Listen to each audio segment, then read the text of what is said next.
Voilà, bonjour à toutes et à tous. Merci de nous retrouver pour ce webinaire Bella Ciao qui va porter aujourd'hui sur le textile. On va faire un gros focus sur le textile avec une invitée vraiment experte sur le sujet avec Aude Penouty. Bienvenue Aude. Merci Alex. Bonjour On à est tous. On est ravis de te retrouver aujourd'hui.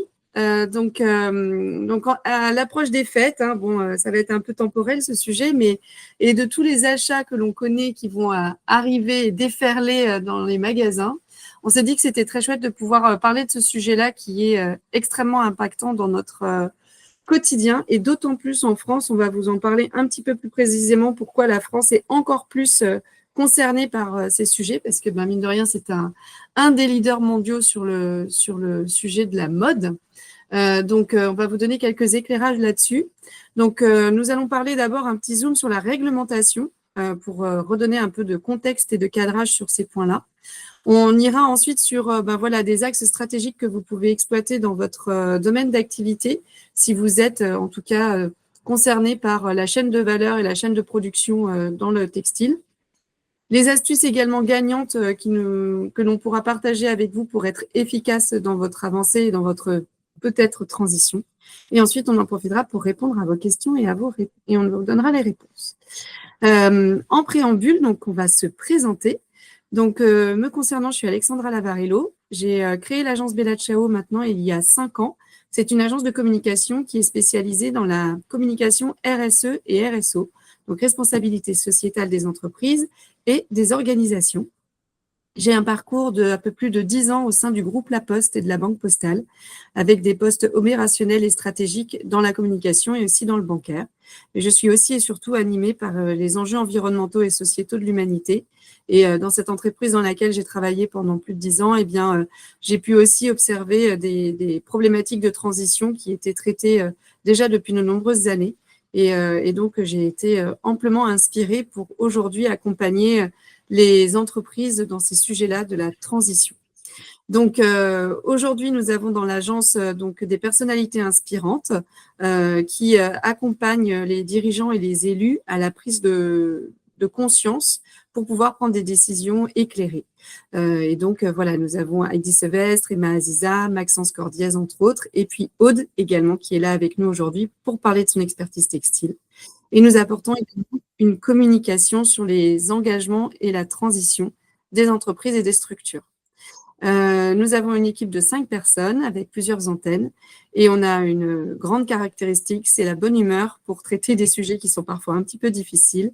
Mais en tout cas, voilà, enthousiasme et conviction et bonne humeur, c'est vraiment la ligne de conduite de notre agence. Je vais faire rentrer, je pense qu'il y a eu quelqu'un qui a… Voilà. Hop, je fais rentrer la personne. Je ne suis pas encore au top de la technique sur le partage de l'écran. Bienvenue aux personnes qui nous rejoignent.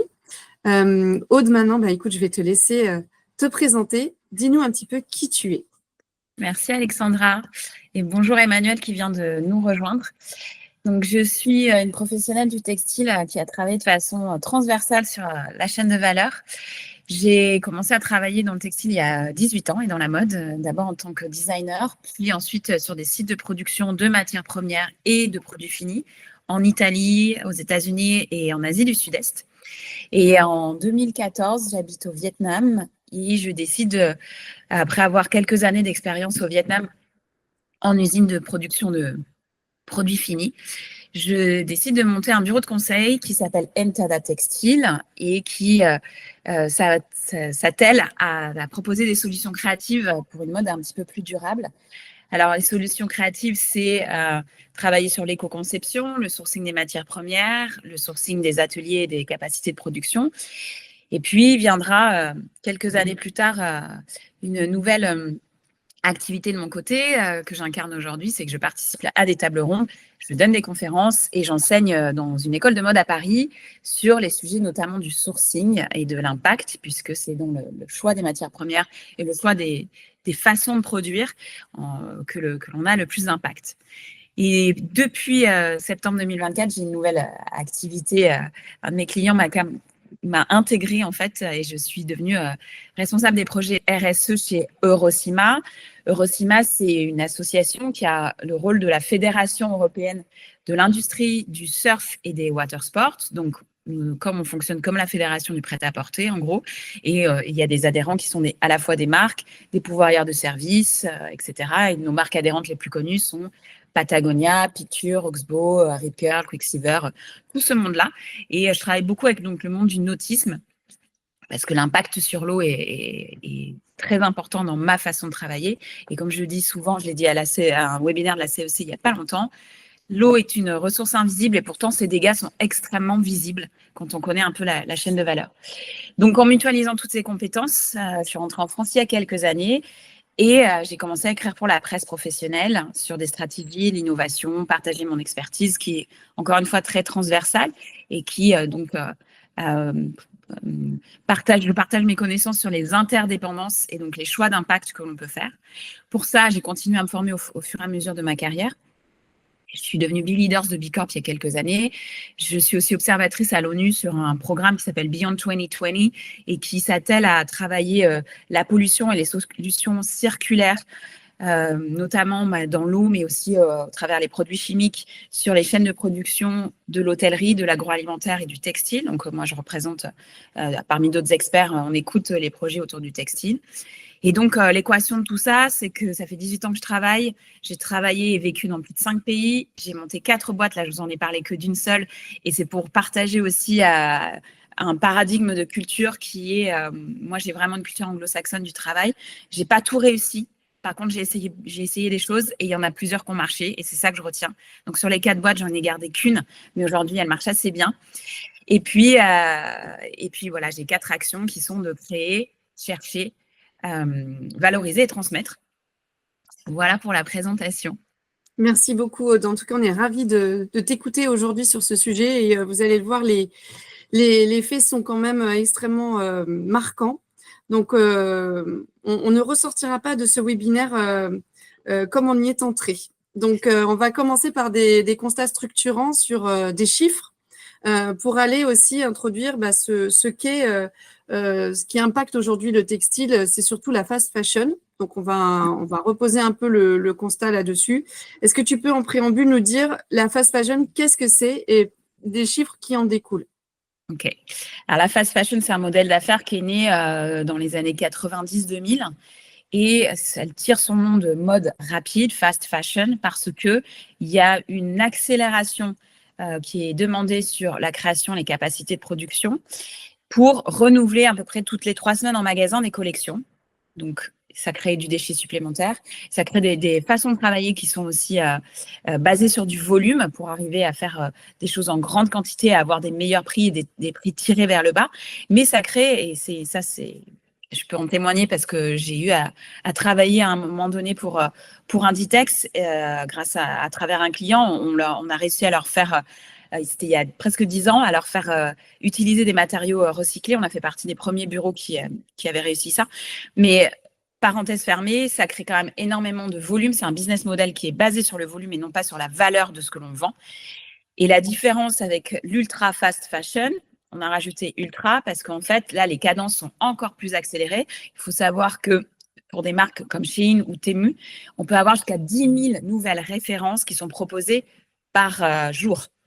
Donc, même s'ils produisent plutôt à la demande, il y a tout un tas de choses qui sont bien cachées et bien créées. Et puis, on reste basé sur des business models entièrement basés sur de la volumétrie et non pas de la qualité.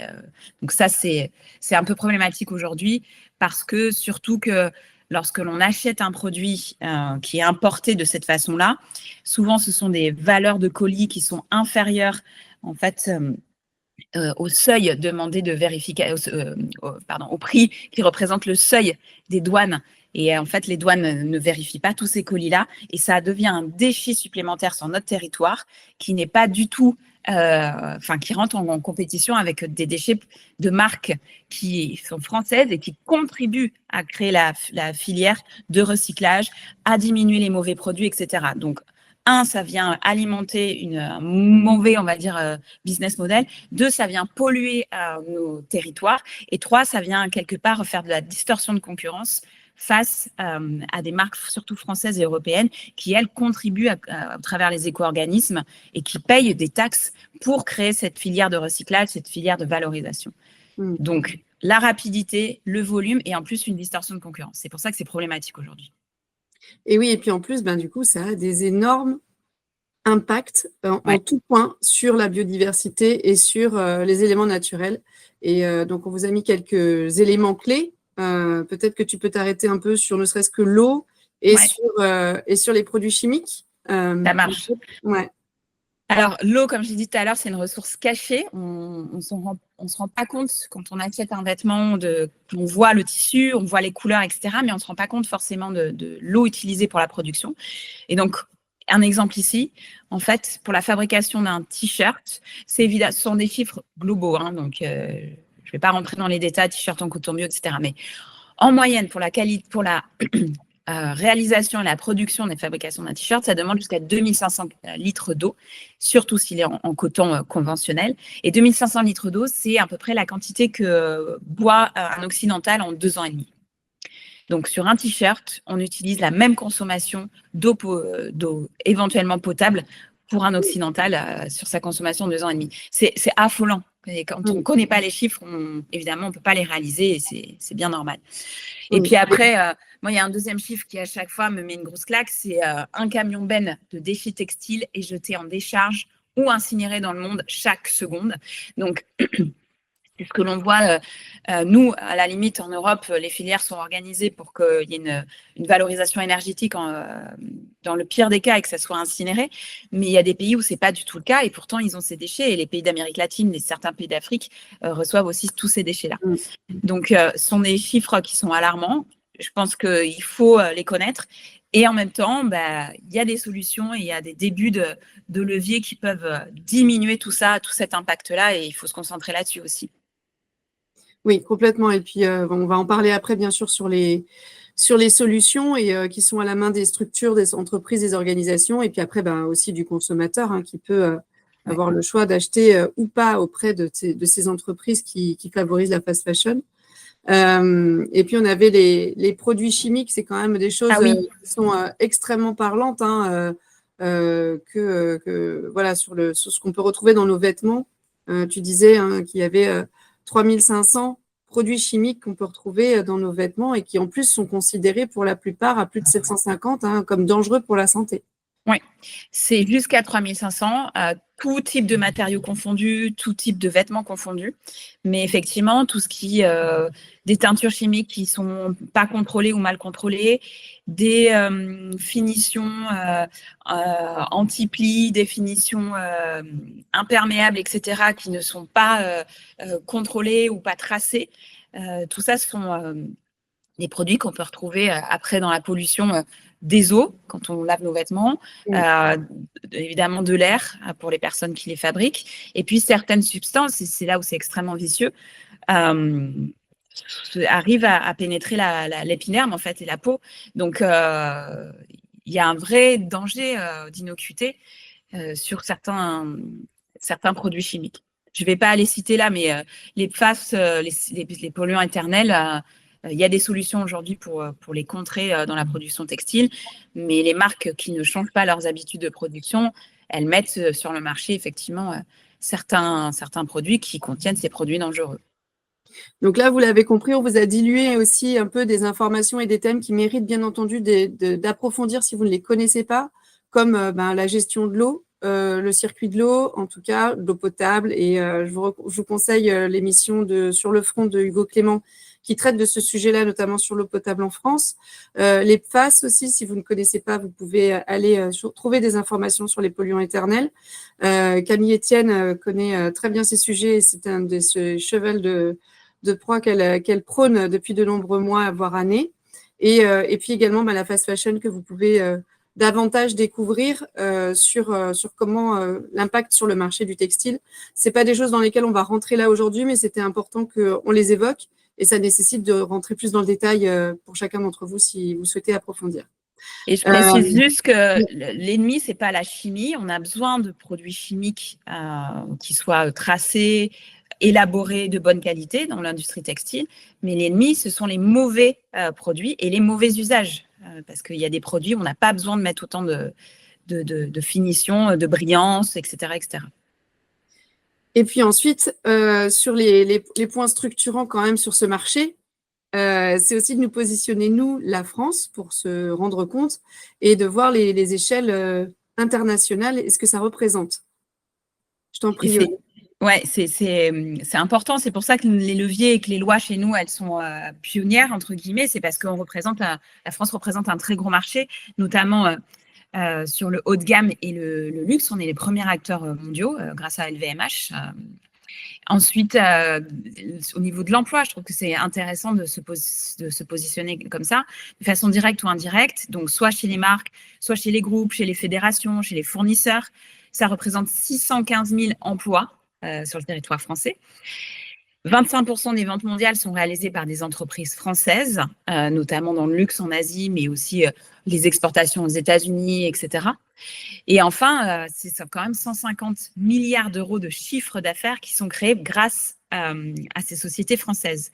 Ce qui signifie qu'on a un poids à l'international grâce au luxe et à la mode haut de gamme, et aussi sur le territoire français. Et donc, c'est pour ça qu'il y a aussi des structures qui sont en train notamment de se créer sur des innovations autour de la circularité. Et ça c'est plutôt très positif à observer. Et donc, voilà, une fois qu'on a fait ce constat, forcément, on ne peut que se faire le lien avec le fait qu'il y a un impact énorme entre cette volumétrie business et le lien avec le vivant. Le vivant dans sa globalité, en incluant l'humain aussi, mais pas que. Voilà, dans notre propos, c'est vraiment ça qu'il faut entendre. C'est tout le vivant qu'il y a sur la planète, en n'étant pas du tout égocentré sur l'humain. Donc, ce que l'on va faire, c'est faire un premier point sur l'aspect réglementation pour vous donner un petit peu une visibilité sur ce qui oblige les entreprises et les organisations à avoir des engagements environnementaux et sociétaux, ce qui est indispensable à avoir en tête puisque tout le monde ne peut pas faire les choses de manière libérée, délivrée, sans avoir de compte à rendre, mais tout cela va être variable d'un pays à l'autre, donc c'est aussi des choses qu'il faut entendre. Aujourd'hui, la responsabilité sociétale des entreprises, elle a été définie par la Commission européenne et elle pose la responsabilité des entreprises vis-à-vis de la société, donc de la société dans sa globalité et des conséquences de son activité sur le monde qui l'entoure. Donc, cette responsabilité sociétale des entreprises, elle est transposée sur les organisations par la terminologie RSO, donc responsabilité sociétale des organisations.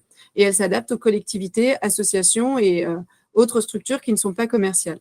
Donc nous, par rapport à notre sujet sur le textile aujourd'hui, on va davantage se concentrer sur la responsabilité sociétale des entreprises, qui sont pour la plupart beaucoup plus concernées par ce point. La norme qui régit la RSE aujourd'hui, c'est la norme ISO 26000. Ça n'est pas une norme qui est dite coercitive, à savoir que vous êtes obligé de respecter, ou pour laquelle vous pouvez avoir des sanctions. C'est juste un consensus international qui donne un ensemble de points avec 7 points centraux qui se correspondent à l'écosystème de l'entreprise. Donc, vous avez la gouvernance de l'organisation, si vous référez au schéma qui est sur la droite de la slide, la gouvernance de l'organisation, comment elle est structurée, comment elle fonctionne. Vous avez les droits de l'homme, les relations et les conditions de travail, l'environnement, la loyauté des pratiques, les questions qui sont relatives aux consommateurs et les communautés et développements locaux.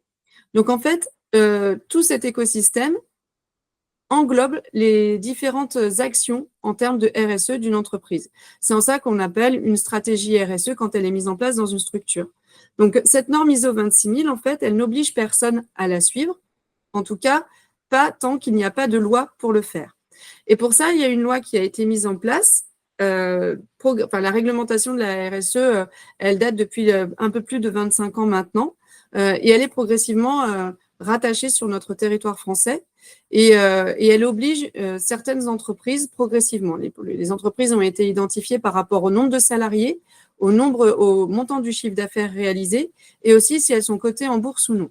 Donc, progressivement, cette réglementation RSE qui contraint sur des points arrive à toucher une majorité d'entreprises, mais elle ne touche pas les petites TPE-PME, par exemple, ou certaines entreprises qui ne remplissent pas ces critères-là. Donc, ça veut dire qu'il n'y a pas d'obligation, mais néanmoins, après, chacun le fait en son âme et conscience, on va dire ça comme ça. Mais les plus grosses entreprises que l'on évoque aujourd'hui dans la filière textile sont bien entendu soumises à la réglementation RSE en vigueur. Et depuis le 1er janvier 2024, nous avons la dernière directive européenne dont vous avez peut-être entendu parler, qui est nommée CSRD, Corporate Sustainability Reporting Directive, qui, elle, pose de nouvelles normes et obligations de reporting extra-financier. Ça veut dire qu'on va aller toucher les structures pour qu'elles fournissent la matière de leurs engagements avec un reporting qui n'est pas uniquement sur leurs résultats chiffrés. Donc, on va aller toucher les sujets environnementaux, sociétaux, qui touchent à cette norme ISO 26000 que je vous ai montrée juste avant. Donc, ce reporting extra-financier, il va intégrer des données dites ESG, environnementaux, sociaux et en lien avec la gouvernance de l'entreprise, pour pouvoir voir avec toute la transparence possible sur comment fonctionne cette structure. Donc ça, c'est un point qui est très important puisqu'on va aller dans les coulisses de l'entreprise et il faudra vraiment aller regarder au-delà de la performance financière comment les chiffres sont réalisés et par quels moyens et quels sont les impacts surtout par rapport aux vivants et aux hommes et aux femmes qui peuvent être amenés à travailler dans la structure, aux matières qui sont utilisées, etc.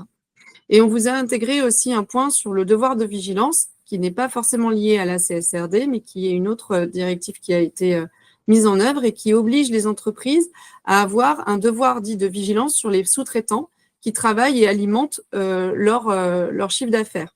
Ils doivent regarder comment fonctionnent ces sous-traitants et s'ils remplissent la norme ISO 26000 sur les différents items que je vous ai présentés tout à l'heure. Donc ça, c'est un point qui est extrêmement important et que l'on va éclairer aussi avec un exemple très concret avec le cas du Bangladesh. Aude, est-ce que tu peux nous en parler? Oui, je vais compléter juste sur la CSRD et la CSDDD. Ce sont deux directives qui appartiennent au Green Deal européen. Mais côté CSDDD, devoir de vigilance, nous, la loi en France, elle existe déjà, elle est déjà obligatoire, déjà applicable pour un certain nombre d'entreprises dans le textile. Et ça signifie surtout que pénalement, les entreprises sont responsables de la collecte de données, de la vérification et des audits du bien-être au travail, de la bonne exécution aussi des produits et des certificats éventuels qui existent chez leurs fournisseurs. Donc, si jamais il y a un problème, ça a été créé juste suite malheureusement à l'événement du Rana Plaza il y a quelques années, qui avait vu beaucoup de morts dans une usine qui était mal gérée et qui aurait eu besoin de travaux. Et, donc, cette loi, elle est déjà applicable en France, elle est quasiment applicable au niveau européen. Le cas du Bangladesh, il est intéressant parce qu'en fait, en introduction, en conclusion, sachez que j'envisage toujours les projets avec une approche systémique. C'est important de connaître le contexte dans lequel nous sommes et de l'autre, donc de son fournisseur. Et le Bangladesh, il n'y a pas de binarité. Je dirais, moi, jamais il faut aller au Bangladesh ou il ne faut pas aller au Bangladesh. Surtout, je dirais jamais il ne faut pas aller au Bangladesh. Pourquoi? Parce qu'en fait, dans la CSRD, il y a un élément qui s'appelle RIO, risque, impact, opportunité. On doit évaluer ça au sein de ces études pour le futur rapport qui sera publié et audité.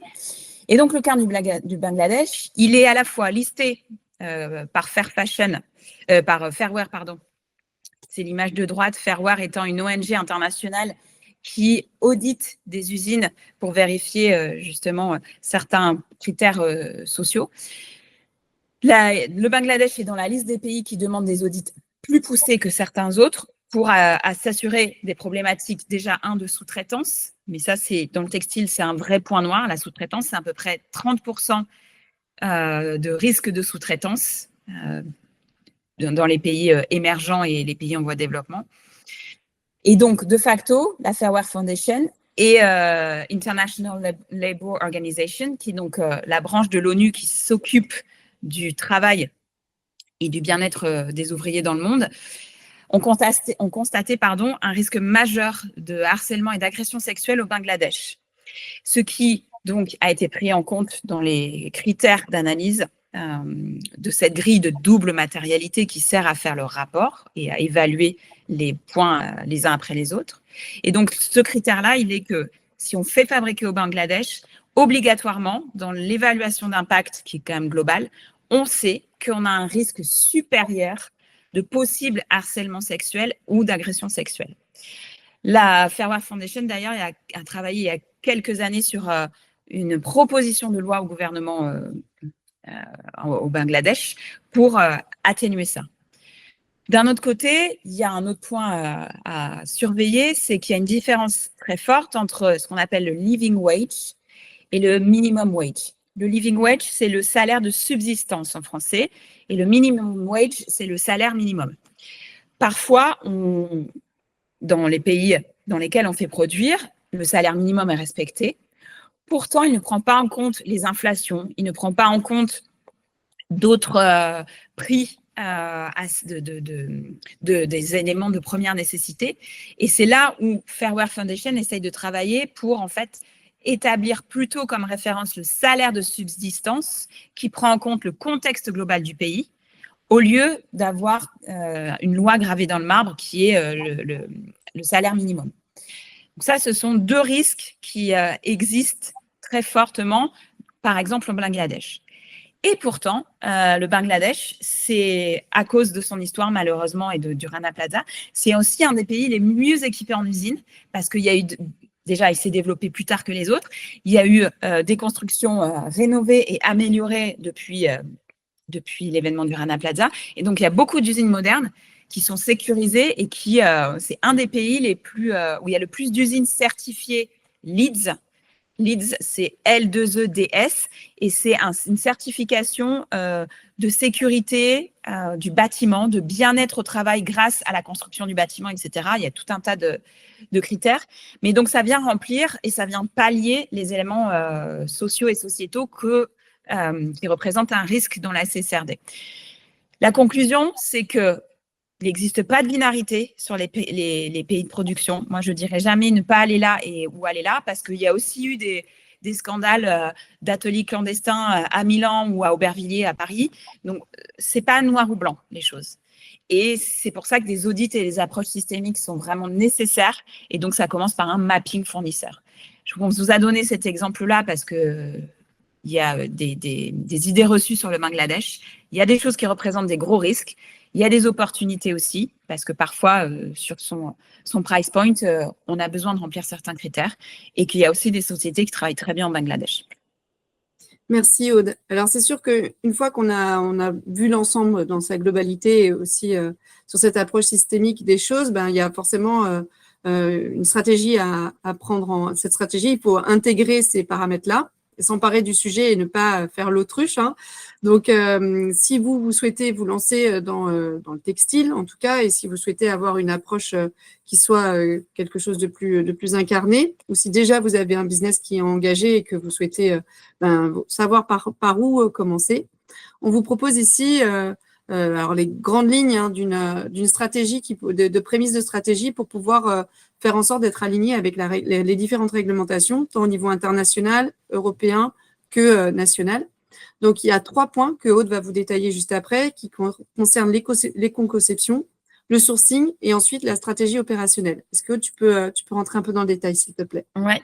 Alors, déjà, quand on commence une stratégie, on la réfléchit, on l'écrit et on prend un petit peu de recul parce que partir dans tous les sens, souvent, à la fin, on s'éparpille et ça nous coûte plus cher en plus.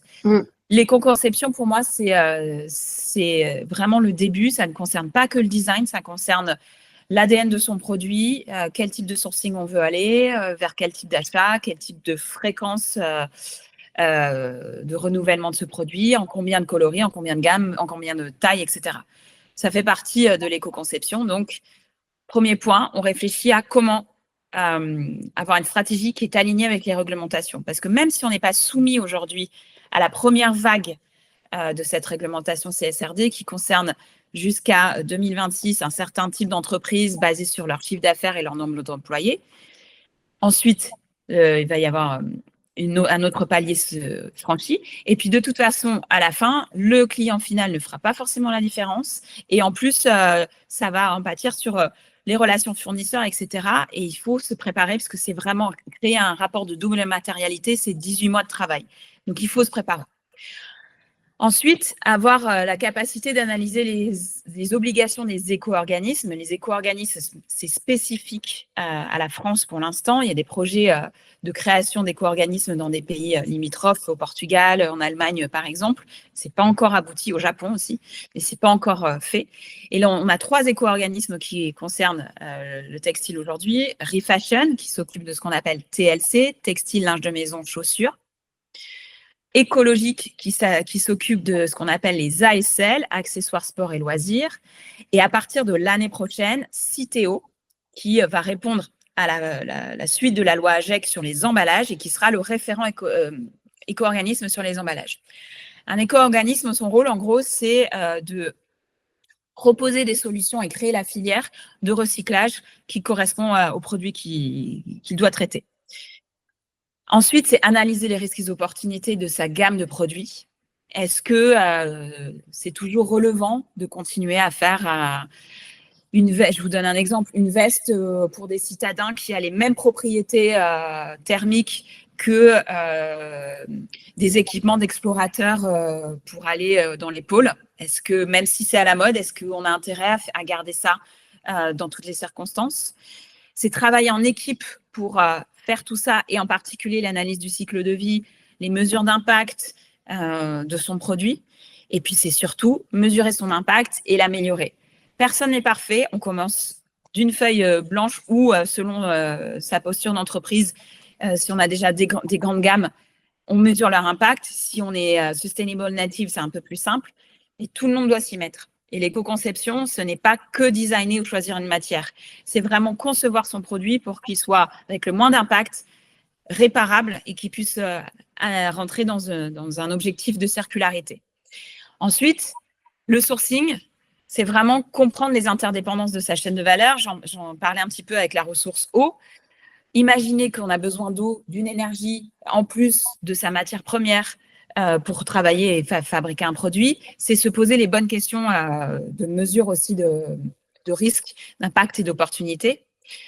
Point crucial, s'assurer et faire la récolte de données nécessaires pour la transparence et la traçabilité chez ses fournisseurs et les produits qu'on met en marché. Ça va être obligatoire avec toutes les lois qu'on vient déjà d'évoquer, et en plus le passeport produit et l'affichage environnemental. Pour ça, c'est analyser les risques et les opportunités grâce à son mapping fournisseur. Et surtout, à réduire pour séduire, parce que on nous demande, avec la loi AGEC, et de travailler main dans la main avec les éco-organismes pour l'éco-conception, réduire le nombre de déchets et créer des filières circulaires efficaces et disponibles. Et donc, être capable de se dire qu'on doit réduire notre volume de déchets, passer d'une stratégie de volume à une stratégie de valeur sur comment on travaille ces produits et quel type de produits on met en marché, et mettre en place des stratégies de circularité. C'est la logique des lois qu'on vient de vous demander. Il y a un exemple que j'aime bien citer aussi, qui n'est pas dans le textile, mais c'est Mustela, qui est une marque de cosmétiques, de produits pour bébés, qui a décidé l'année dernière de réduire et finir par renoncer à un produit qui sont les lingettes pour bébés jetables. Il faut savoir que jusqu'à présent, ça représentait 20% de leur chiffre d'affaires. Et en fait, ils se sont dit, nous, aujourd'hui, on préfère renoncer à ce produit-là pour préparer l'avenir. L'investissement qu'on met au développement de ce produit-là, on va le mettre. On sait qu'on va perdre de l'argent les premières années, mais cet investissement de production qu'on n'aura pas, cette dépense de production, on va la mettre dans autre chose. C'est anticiper aussi pour être capable de réduire et donc de séduire une future clientèle. Et ensuite, les stratégies opérationnelles, c'est déjà de se former, parce que ce sont aussi des nouveaux métiers, même si ces stratégies, elles ont commencé à être évoquées. Rapport de Brundtland à l'ONU, c'est 1987, la première définition du développement durable. Mais donc se former, parce qu'on évolue tous, et que de toute façon, le monde évolue, le monde de l'entreprise évolue. Essayer d'avoir des stratégies d'information à 360, que ce soit les règlements sur les produits, sur les innovations, les outils, les formations RH, etc. Et le dernier point, ça fait moi 11 ans que je répète à mes clients, entourez-vous, que ce soit avec moi ou d'autres, créez des équipes, entourez-vous, faites-vous accompagner, parce que les changements, c'est difficile. Et là, on n'en est plus au changement, on en est à la demande de transformation des business models. Et c'est complexe, il y a beaucoup d'éléments. Ouais, c'est très, très complexe. Merci beaucoup, Aude. Et c'est vrai que voilà, tu as pris l'exemple de Mustela et le groupe, donc c'est Expansience qui accompagne cette transition. On les a rencontrés l'année dernière. On est intervenu aussi avec notamment Heidi Seves qui a traité sur le circuit de l'eau avec eux. Et c'était dans les tuyaux chez eux sur ce sujet de revoir leur sujet des lingettes. Et quand on voit qu'il y a des groupes comme ça aussi impactants qui arrivent à prendre des décisions si marquantes et qui le font parce qu'ils ont la vision et ils sont justement projetés sur des choses et qui ne sont pas uniquement contraints, c'est très encourageant et ça montre que c'est possible de le faire. Et justement, sur les astuces gagnantes pour être efficace, parce que mine de rien, c'est très, très impactant, tout ça, pour réussir sa transition et dès lors qu'on a pris conscience que c'était indispensable que de le faire, c'est sûr qu'on peut se sentir vite dépassé par les enjeux. Donc, déjà, c'est bien de ne pas le faire seul, comme tu l'as dit, c'est vraiment crucial. Et il y a 3 vraiment points et astuces que tu partages avec nous aujourd'hui et que tu partages avec tes clients. Donc, merci pour ça, Aude. Et est-ce que tu peux en donner quelques points? Ouais. Le premier, c'est vraiment le recul opérationnel. Quand mes critères d'action, c'est rechercher, écrire et transmettre, c'est vraiment, on prend ce temps de travail ensemble. On ne fonce pas tête baissée parce qu'il y a ce que la loi nous demande, ce que l'entreprise peut se permettre, ce que l'innovation est capable de nous apporter, etc., etc. Et ça ne sert à rien de se disperser. Donc, assurer un point vraiment où on prend du recul, on crée les équipes nécessaires et on essaye d'avoir un regard structurant pour anticiper et en fait briser les silos. Les silos, ça ne marche plus aujourd'hui. Et il y a un autre point qui, pour moi, est essentiel, c'est l'anticipation. Parce qu'elle rapporte notamment, elle conserve de l'énergie au niveau des équipes, elle permet de faire certaines transformations de façon plus joyeuse. Et puis, financièrement, en général, on y gagne parce que quand on est organisé et qu'on y va point par point, souvent, on perd moins d'argent. Il y a un point que je partage assez souvent en conférence, c'est qu'il y a un ratio urgence-action qui est plus ou moins important selon sa posture d'entreprise, mais que quoi qu'il arrive, le business peut toujours se rattraper, le temps ne se rattrape pas. Et que quand on est à la bourre pour remplir des obligations de réglementation ou qu'on n'est pas à jour, on n'est pas en conformité avec un éco-organisme, c'est rétroactif. Donc, ça, il faut aussi y penser dans ces stratégies. Et donc, ça nous amène à avoir quelle vision et quelle posture. La vision, pour moi, c'est essentiel dans le sens où ça fera la différence du succès entre une dépense et un investissement. Une dépense, c'est uniquement de voir le côté financier, mais ça, aujourd'hui, c'est plus ce qu'on nous demande de faire avec des travaux de rapports extra-financiers où on a des triples comptabilités. Alors qu'un investissement, c'est déjà mesurer ses budgets et vraiment les répartir de meilleure façon. C'est investir sur ses équipes aussi pour éviter ce qu'on appelle la sustainability fatigue. C'est combattre l'éco-anxiété et prendre soin aussi de ces équipes-là et donc avoir des meilleures décisions et des meilleures gouvernances. Il y a des outils aussi qui existent. Je pense qu'Alexandra fera une proposition après. Et moi, il y a un sujet aussi que je suis en train de partager pas mal avec mes clients et dans la presse, c'est qu'aujourd'hui, les 4P, ils sont axés pour moi de façon transversale vers le process et le produit et qu'on a 2 nouveaux acteurs qui sont, alors en anglais, c'est public affairs, les affaires publiques. On voit que le relationnel avec son territoire, les éco-organismes, les législations au niveau national, européen, les normes sont des points cruciaux et des leviers, en fait, à la fois d'action, de dépenses et de différenciation. Et enfin, il y a des rapports politiques aujourd'hui qui sont nouveaux dans nos filières textiles. Alors, ça fait une dizaine d'années, mais on voit bien que le relationnel avec le monde de la politique, les lois à venir, c'est très important. On voit à quel point est impliqué Yann Rivoalan, le président de la Fédération du prêt-à-porter, pour défendre les marques françaises auprès du gouvernement français et de l'Union européenne pour faire passer les lois, travailler les critères de ces lois, etc. et venir, pardon, je cherche mon mot en français, mais de venir comme ça repousser la distorsion de concurrence qui est créée. Parce que oui, les lois sont lourdes et que pour l'instant, il y a une mise à niveau au niveau international. Et donc, toutes les marques qui peuvent continuer à importer sur nos territoires européens dans les mêmes conditions qu'avant des produits moins chers, ça crée une distorsion de concurrence et ça vient créer quelque chose de très déloyal face aux entreprises européennes qui bénéficient de structures, de subventions et qui se battent aussi pour leurs entreprises, sauvegarder des emplois, créer des produits meilleurs. Donc les 4 P, penser son process, son produit, les affaires publiques et la politique. Et là, on comprend la transversalité de la RSE, de l'ESG et de toutes ces affaires de réglementation qui prennent de plus en plus de place dans notre filière textile, mais aussi dans l'agroalimentaire, dans l'énergie, dans le tourisme. Tous les secteurs sont concernés d'une manière ou d'une autre. C'est sûr, et on est aussi heureux de voir qu'il y a cette accélération dans la réglementation qui n'a pas lieu uniquement quand il y a des drames.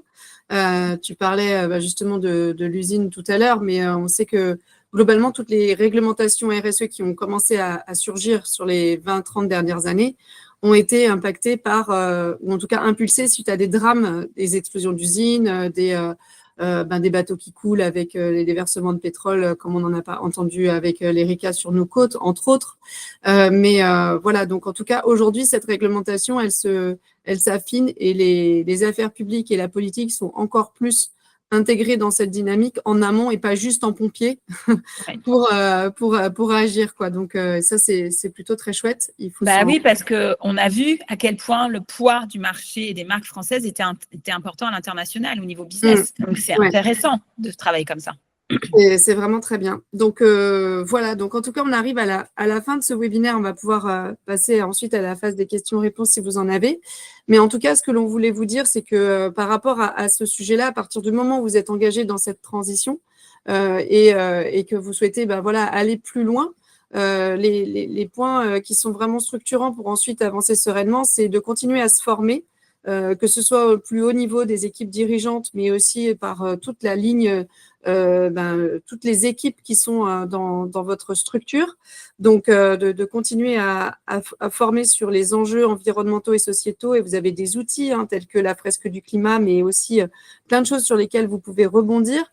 Et puis, embarquer les équipes dans votre stratégie de transition, ça c'est crucial. Voilà, nous, chez Bella Ciao, on propose des conférences qui sont en l'occurrence aussi portées par Aude sur son thème et qui permettent de pouvoir apporter une vision globale et systémique du sujet. Donc ça, c'est des choses qui marquent à un moment donné les équipes et qui permettent de faire encore plus engager dans la stratégie de transition de la structure. Et puis, nécessairement, de pouvoir aussi communiquer avec transparence sur vos avancées. Si vous évoquez les difficultés, si vous évoquez les choses, les murs auxquels vous pouvez être parfois confrontés, dites-vous que c'est des choses qui vont forcément faire écho à d'autres. Et comme on vous l'a dit tout à l'heure, s'entourer et avoir une dynamique de collectif, c'est vraiment quelque chose qui est gagnant. Et puis, que ce soit en interne, mais aussi avec vos fournisseurs et vos partenaires, ça donne du poids à la prise en considération que vous avez de ces enjeux-là. Donc, ne négligez pas votre transparence, votre communication pour qu'elle soit transparente et humaine et sincère et de ne pas tomber dans les thèmes de greenwashing ou de social washing qu'on peut connaître. Et là, Aude, tu nous as mis aussi des points pour continuer à s'informer. Donc, je t'en prie, je te laisse compléter sur ces sujets-là que tu connais par cœur. Merci. Je vous ai mis quelques exemples de sites d'associations, de fédérations. Donc, chez Eurocima, on a une newsletter, par exemple, où moi, je partage des points réguliers. Mais on a aussi, en France, une fédération pour le prêt-à-porter qui est très active et qui partage beaucoup de rapports et de livres blancs de façon gratuite. Donc, si ça vous concerne, je vous en prie, allez-y, utilisez ces ressources-là. Euromaterials, j'ai fait une faute, pardon, Euromaterials. Pareil, c'est au niveau européen, c'est sur le sourcing et les matériaux. Inscrivez-vous à ces newsletters-là. Les éco-organismes, Refashion a une template extraordinaire de références, d'outils, de partage sur les points. Excusez-moi, où est-ce qu'on trouve? Parce que je ne vois pas la slide avec toutes ces références. Ah. Il n'y a pas de slide? Vous l'avez pas? Moi, je la vois. Il y a une slide, mais je mon écran n'est plus partagé. Vous ne voyez pas l'écran? Si, moi, je le vois. Arrêtez un écran à la partie… attendez. Ah si, excusez-moi. Ouais, pas de problème. Vous avez bien fait. Si, excusez-moi. Pas de problème, Céline. Et donc, les éco-organismes, Ensuite, il y a la presse et des publications vérifiées basées sur des preuves. C'est très, très important. Aujourd'hui, tout ce dont on vous parle sont des impacts. Et les impacts, ça se mesure. The Good Goods, qui est un magazine en ligne, la Fondation Ellen MacArthur, qui fait un énorme travail de récolte de données sur la circularité. Il y en a plein d'autres. Au niveau européen, Fashion for Good. Et En mode climat aussi en France, qui est gratuit. L'adhésion est gratuite pour les entreprises et les marques de textiles. Il y en a plein d'autres. Tout ce qui est très important, c'est que ce qui est valable pour les marques, c'est valable pour les médias, c'est valable pour les consultants comme moi. Il faut que les sources soient citées, il faut qu'il y ait des preuves de mesure et de science qui soient citées dans les travaux qu'on vous propose. Et la presse, en tout cas, ces noms-là le font. Et puis, après, on vous mettra les liens en bas du replay donc, qui sera diffusé sur notre chaîne YouTube. Il y aura tous les liens, on vous mettra tous les liens et vous les mettra aussi dans le mail qui récapitulera tout ça. Une liste non exhaustive, ouais, hein, bien sûr. Ouais. Et puis, on voulait aussi clôturer sur le point quand même qui est important pour rester à l'écoute de l'accueil de l'éco-anxiété que tout cela peut bien entendu générer. Que l'on soit dirigeant ou que l'on soit un collaborateur dans la mise en œuvre, on a le droit de ressentir des émotions qui montrent que ça nous inquiète. Donc, ce terme-là, c'est l'éco-anxiété. Il faut pouvoir l'accueillir. Donc, vous avez, sachez-le, hein, mais il y a une formation à la gestion des premiers secours en santé mentale qui va être déployée dans les entreprises avec un référent dans chaque structure, puisque la santé mentale va être grande cause nationale au niveau français en 2025. Donc, il y a des formations qui existent et pour essayer justement d'accueillir et d'accompagner, parce que c'est un point qui est indispensable. Si les hommes et les femmes avec lesquels vous travaillez se sentent figés par ces émotions, vous ne pourrez pas avancer. Et nous, on est convaincus que la meilleure façon de pouvoir avancer et de réussir cette transition, c'est le passage à l'action. Donc, il faut que tout le monde puisse être en forme pour le faire. Et voilà. Et donc, on vous mettra les éléments partagés à l'issue de ce webinaire, mais nous accompagnons aussi sur la santé mentale et nous avons des points pour pouvoir sensibiliser à l'éco-anxiété, tant en format conférence qu'en atelier. Donc voilà, j'espère que ce webinaire très introductif et récapitulatif de dans ce format vous a convenu sur ce sujet du textile qui nous tient énormément à cœur et un grand merci, Aude, pour toute ton expertise. Et voilà, vous pouvez aussi solliciter Aude en dehors d'une conférence que vous souhaiteriez présenter au sein de votre structure, mais aussi et surtout pour un accompagnement plus profond avec Entada Textile. Alors, est-ce qu'il y a des questions? J'y vais. Question-réaction, Alexandre. Allez, Céline, allez-y. Deux choses qui font beaucoup écho. Moi, Céline Dalmar, la Fabrique 22, j'accompagne notamment l'entreprise Dalmar Marine, qui est une entreprise textile qui est basée à Paimpol, donc qui est dirigée par mon conjoint. Et c'est la 4e génération, puisque l'entreprise est spécialisée dans les vêtements marins iconiques, et elle a été créée en 1922.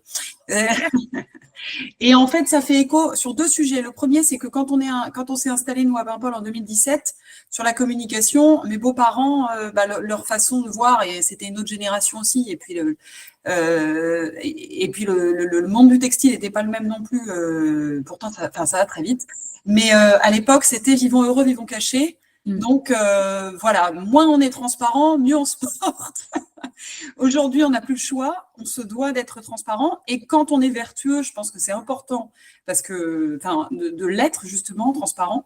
Il n'y a aucune raison de se cacher sur ces bonnes pratiques. Donc c'est très important. Donc nous en communication, en tout cas, on en fait une priorité de transparence. On peut encore s'améliorer et on y travaille régulièrement.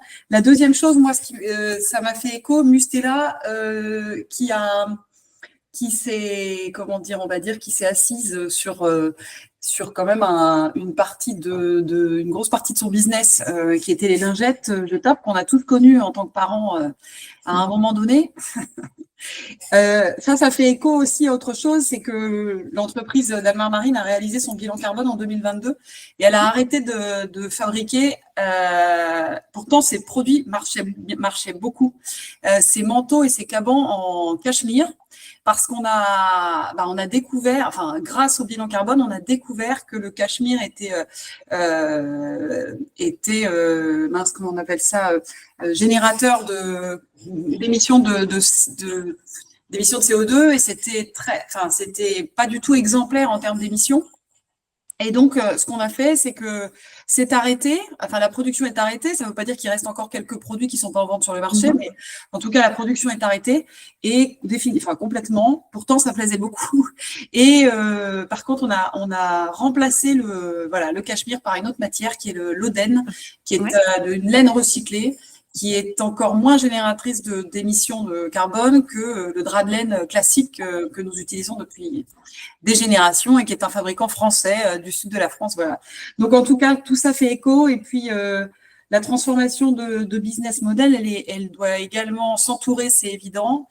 Tout ça fait écho. Et puis également, l'importance aussi de la communication qui, en effet, là, Alexandra ne dira pas le contraire non plus, mais qui est très importante aussi. Et toujours être à l'affût, parce que je suis d'accord sur la législation, c'est complexe. Nous, par exemple, en termes de communication, j'avais une question, il y a un sujet qui n'est pas évident. Au moment où on a fait le bilan carbone, on était parti, dans nos réflexions sur le fait de communiquer sur l'impact carbone d'un Caban, qui est le produit phare. On utilisait donc l'outil de l'ADEME. L'éco-balise. De faire une comparaison entre un caban d'Almar ou fabriqué à partir de laine et un caban, voilà. Aujourd'hui, il s'avère que quand on a voulu remettre le sujet sur le tapis de réflexion, maintenant on parle plus, l'outil qui est utilisé et qu'on peut utiliser nous sur le site de l'ADEME n'est plus un calcul de CO2, c'est maintenant en notes. Ce sont des notes en fait qui sont. Donc maintenant, en termes de communication, c'est un petit peu différent. On suit quelques marques qui ont commencé. Après, nous, évidemment, on a à l'échelle de l'entreprise, qui est une petite entreprise, on n'a aucune obligation, mais en même temps, on n'attend pas d'avoir l'obligation pour le faire. Donc, on s'interroge sur tous ces sujets. Voilà. C'est déjà, je vous félicite parce que c'est des réflexes qui coûtent du temps, qui coûtent de l'argent, qui ont des impacts. Donc, bravo pour ça. Ensuite, c'est l'outil Ecobalise, je suppose. Ouais. Voilà. Oui. Et effectivement, c'était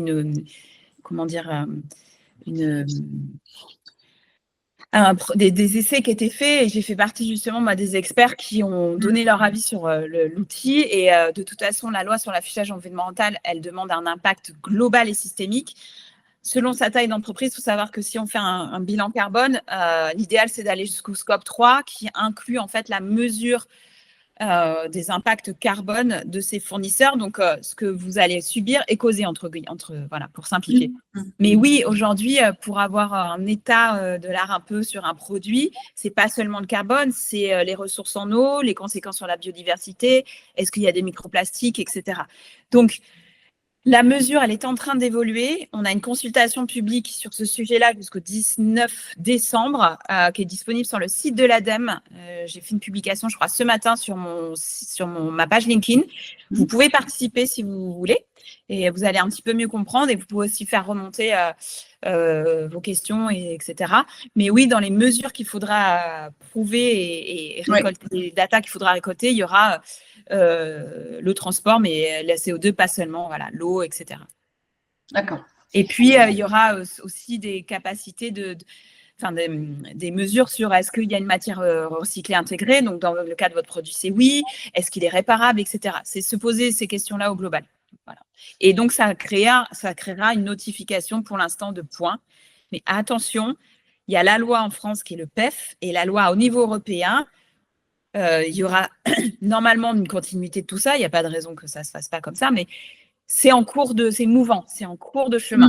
Okay. Donc, on a des bases et des consultations publiques justement pour améliorer la véracité et la faisabilité des choses. D'accord. Merci Céline. Je suis ravie de te voir ici pour ce webinaire avec cette double casquette. Forcément, c'est tellement, tellement probant, et bravo pour tout ce que vous faites. Merci.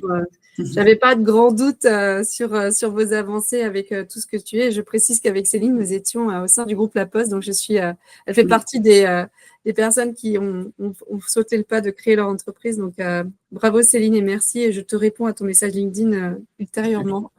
Super, merci. Est-ce qu'il y a d'autres questions? Ok. Oui, moi j'avais une question pour Aude. Bonjour Emma. Bonjour. Oui, par exemple, quand tu disais qu'il fallait 2500 litres d'eau pour fabriquer un t-shirt, c'est uniquement pour la fabrication du t-shirt ou c'est aussi l'eau, enfin ça comprend aussi l'eau pour la fabrication des matières premières du t-shirt? C'est au global. C'est un chiffre global. Donc, tout dépend de l'énergie qui est utilisée. Est-ce que c'est un coton conventionnel ou pas? Est-ce qu'il est teint? Est-ce qu'il est blanchi? Donc, c'est au global jusqu'à son achat, quoi. Ok. Ça implique le transport, ça implique tout. Oui, tout, d'accord.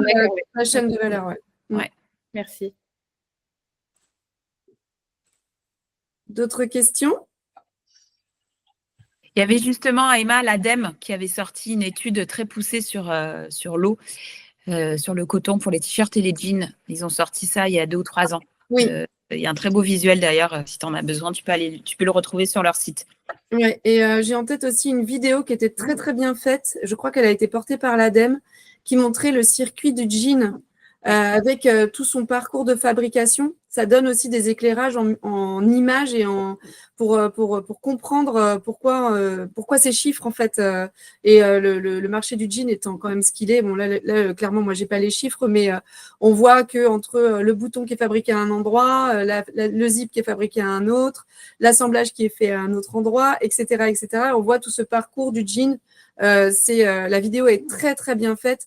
Et ça ouvre plein de questions sur la cohérence de ce parcours pour un produit final avec autant de steps, on va dire, de pays, parce qu'il y a des expertises qui sont différentes d'un pays à l'autre, quoi. Ok, eh bien écoutez, merci encore d'avoir été présent et pour tous ces échanges. Merci beaucoup. Merci beaucoup, oui. Ton expertise aujourd'hui sur ce sujet. Avec plaisir.